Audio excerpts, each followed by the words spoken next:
diakui dalam hal yang lain. Ya memang serba ini ya, karena tadi kita sampaikan bahwa hak cipta yang melindungi dokumen tidak diterima kecuali gitu ya, kecuali hak cipta yang melindungi buku gitu. Nah, disertasi itu bukan buku ya Bapak Ibu ya. Bukan buku ya. Buku itu harus diterbitkan oleh IKAPI atau setara. Nah, kalau disertasi itu bisa diterbitkan oleh IKAPI atau setara atau internasional, dan nanti didaftarkan hak ciptanya secara nalar, secara logika bisa Bapak Ibu, itu diterima.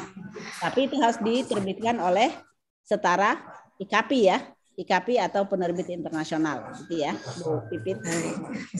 Ya, satu lagi dari kolom chat sebentar, Prof. Dan apakah jurnal internasional yang pernah Q3 terus discontinue masih bisa digunakan?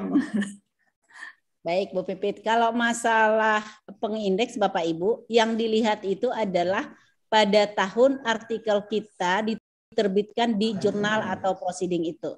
Jadi kalau misalnya jurnal itu terindeks sampai tahun 2017, artikel kita dipublish di jurnal itu tahun 2017, itu diakui Bapak Ibu.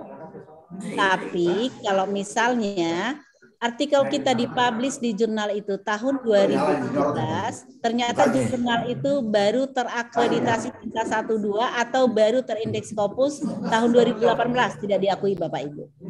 Gitu ya. Jadi yang dilihat itu adalah pada saat artikel kita publish di jurnal tersebut. Baik, terima kasih Prof. Niar.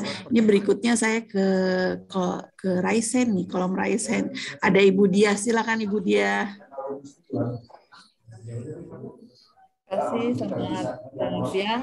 Selamat siang. Prof. Niar, ingat saya. Gimana kabarnya Prof. Niar? Bu Dia, apa kabar? Alhamdulillah sehat, Prof. Sehat ya, Prof? Sehat, Bu Dia. Salam baik, ketemu di Zoom lagi ya. ya. Salam ketemu ya. Baik, Prof. Ini pertanyaan saya terkait dengan ini. Yang pertama hak indeks ya. Tadi kalau ada yang sains itu di atas sama dengan 3 ya, kemudian yang sosial humaniora di atas sama dengan 2. Nah itu hak indeksnya itu Google Scholar atau Scopus. Kan juga ada kan tadi di itu kan ada 2 ya indeksnya ya, ada yang Scholar atau yang Scopus. Itu yang pertama. Kemudian yang kedua, di dalam sistem itu kalau eligible dan tidak eligible, katakanlah dia itu sudah jadi ketua, dan untuk jadi ketua lagi kan berarti dia tidak eligible. Apakah itu sudah otomatis dia tidak bisa upload proposalnya atau gimana ya, Prof?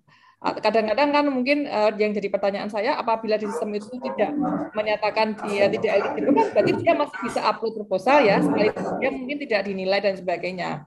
Nah, kalau misalkan itu kemudian dia tidak eligible, kemudian di sistem tidak ada apa filternya dan sebagainya, kan kemudian itu menjadi apa ya? Penilaian kita menjadi sia-sia atau gimana, Prof ya? Itu apa namanya untuk sistem itu. Kemudian yang mitra itu ya, terkait dengan mitra ya. Apakah mitra pengguna ya untuk penelitian terapan tadi ya, mitra pengguna itu sekaligus bisa jadi dijadikan sebagai mitra penelitian juga. Nah, jadi kan ada 2 macam mitra ya. Itu apakah kalau dia itu sebagai pengguna, tapi sekaligus dia juga dimasukkan sebagai tim peneliti, sebagai mitra peneliti. Kemudian yang terakhir Prof ya, terkait dengan tes magister ya, penelitian magister itu. Ada beberapa pertanyaan nih. Kadang-kadang dosen itu mengambilnya pada saat mahasiswa itu sudah awal mengambil tesis ya. Kan untuk jangka waktu penelitian itu sampai dengan akhir tahun ya, Prof ya. Untuk jangka waktu penelitian ini sampai dengan akhir tahun masa berakhirnya gitu kan. Ya berarti otomatis mahasiswa itu tidak bisa lulus sebelum penelitian itu berakhir maksudnya, atau bagaimana? Atau mahasiswa itu bisa lulus sementara penelitian itu belum selesai?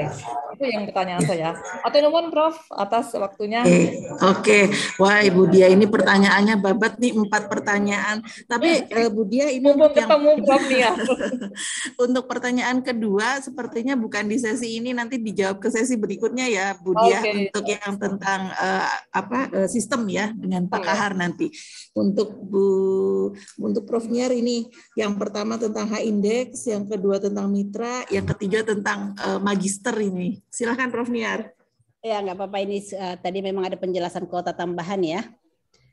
Baik, Bu Dia, salam sehat. Kita ketemu lagi di Zoom ya, Bu ya. Jadi kita masih bisa ketemu di Zoom selama pandemi. Untuk H-index, yang dimaksud di situ adalah H-index Scopus ya, Bu Dia, karena dari bereputasi tinggi ya. Jadi yang diperbolehkan, yang dipersyaratkan itu adalah H-index Scopus. Kemudian syarat kuota tambahan itu, Bapak Ibu, itu tidak diseleksi di sistem. Itu tidak diseleksi di sistem. Seperti yang saya sampaikan tadi, Bapak Ibu sebagai reviewer tidak perlu khawatir juga tentang ini, karena nanti paling 5 atau 6 orang atau bahkan kurang dari ini reviewer yang akan ditugaskan untuk memeriksa apakah seorang pengusul itu berhak mendapatkan kuota tambahan atau tidak. Merah tidaknya itu di Simbritab Mas bukan karena kuota tambahan atau kuota dasar, Bapak Ibu. Bukan karena itu ya. Merah tidaknya itu ya. Itu ada persyaratan-persyaratan yang pertama dari klaster perguruan tinggi gitu ya. Yang kedua dari utang, Bapak Ibu. Dari utang itu yang kedua gitu ya. Nah, nanti akan dijelaskan lagi oleh Pak Kahar. Kemudian mitra pengguna apakah sekaligus jadi mitra peneliti? Ini persyaratan untuk penelitian terapan bahkan harus, Bu Dia.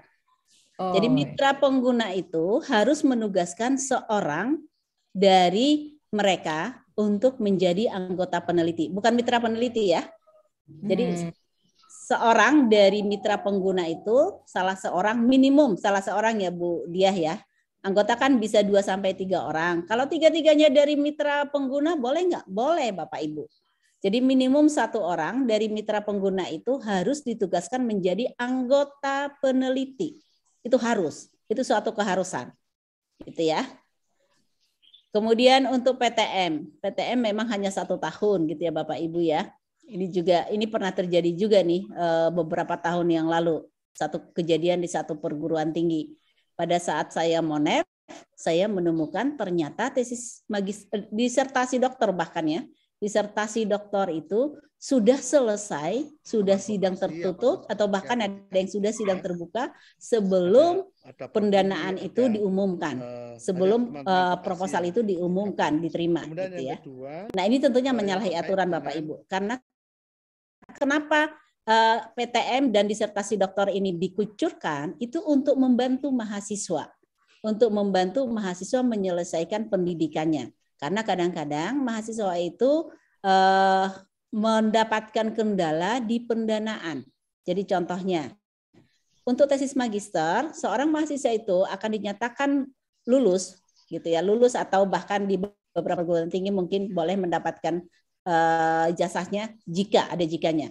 Jikanya itu kalau sudah memenuhi persyaratan menghasilkan 1 artikel di jurnal nasional terakreditasi peringkat 1 atau 2 atau jurnal internasional atau proceeding bereputasi. Karena ada persyaratan ini kadang-kadang mahasiswa itu menghadapi kendala gitu ya. Mau seminar internasional tapi nggak punya anggaran gitu misalnya. Nah, jadi sekaligus untuk membantu penelitiannya maka dikeluarkanlah program penelitian tesis magister ini Bu Dia. Nah kalau ternyata sudah selesai, ya buat apa lagi gitu ya Bapak Ibu ya. Karena itu kan untuk membantu penyelesaian tesis magisternya. Tapi kalau tadi Bu Dia mungkin khawatirnya itu pengumuman di Januari atau di Maret lah paling lama biasanya ya. Pengumuman di Januari atau Maret, bulan Juni mahasiswanya sudah selesai. Oke Bu, tidak masalah gitu ya. Tidak harus menunggu sampai bulan Desember gitu ya, tidak harus menunggu sampai tahun depannya baru bisa sidang gitu.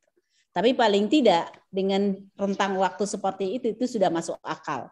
Tapi kalau belum pengumuman atau baru pengumuman Maret, ternyata langsung sudah sidang, berarti kan nggak perlu dibantu lagi. Begitu logikanya Bu Dia gitu ya. Terima kasih Prof. Terima kasih Prof Niar. Prof Niar, ini saya kalau lihat jam sudah jam 15.04, terus Pak Kahar juga sudah masuk. Ya, sementara ya. masih ada 3 raise hand dan 7 chat nih Bapak Ibu. Apa enggak apa-apa. Jadi, enggak apa-apa. Ini pertanyaan penting, jadi saya juga tidak mengulangi nanti. Mumpung Bu Niar masih punya banyak energi. Iya, saya untuk yang raise hand dulu aja ya. Bapak-bapak ini yang raise hand mohon pertanyaannya dipersingkat, jadi Prof Niar bisa menjawab lebih cepat. Terima kasih. Silakan Pak Husen. Ya, terima kasih. Bu, ada suara saya, Bu? Ada, Pak.